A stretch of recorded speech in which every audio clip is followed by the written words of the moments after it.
I traveled down here to Columbia yesterday with the vice president, and during our exclusive interview, he did what many critics say the president should have done. He condemned white nationalists, white supremacists, and neo-Nazis. So I began our conversation by asking him why the president hasn't called out those evil groups by name.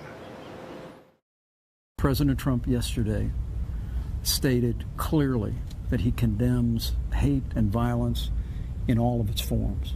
We will not tolerate hatred and violence of groups like white supremacists, the KKK, and the neo-Nazis. These extremist fringe groups have no place in the American debate. But you say we condemn them in the strongest possible terms. You say that. Why won't the president use those same words? And why hasn't he?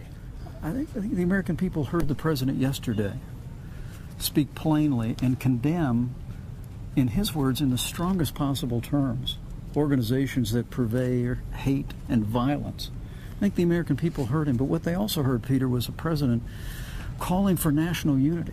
To be fair, some Americans heard that, others didn't, including Orrin Hatch, who wrote, "We should call evil by its name. My brother didn't give his life fighting Hitler for Nazi ideas to go unchallenged here at home." Was it a mistake for the president not to be more clear when he made those remarks? And if you were advising him now, would you suggest he do it differently? I think the president yesterday spoke into a national moment, words that the American people needed to hear, that we condemn acts of violence, acts of hatred. He said on many sides. Name those sides. What are the sides? Well, look, as I said today, we condemn in the strongest terms the hate and violence advocated by groups like white supremacists, neo-Nazis, and their ilk. But that's one side. What's the other side when he says on many sides? Well, as you look throughout the course of recent years, we've seen protests turn violent. We've seen fringe groups use peaceful protest environment to bring violence, in some cases, against police officers. But only one group yesterday, with respect, with only one group yesterday, Mr. Vice President, killed an American.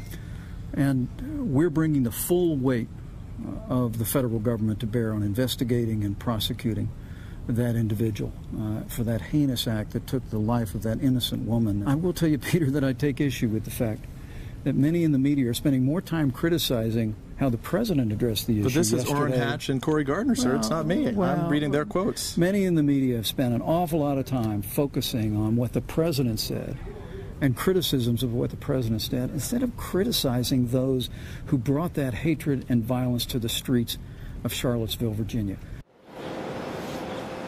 At the end of our conversation, I asked the vice president if this was an act of domestic terrorism. He says it may well have been. He said the administration is exploring that the president has directed the Department of Justice to initiate a full investigation into an attack that he said was eerily similar to other terrorist attacks around the world. Hello, Today fans. Thanks for checking out our YouTube channel. Subscribe by clicking that button down there and click on any of the videos over here to watch the latest interviews, show highlights, and digital exclusives.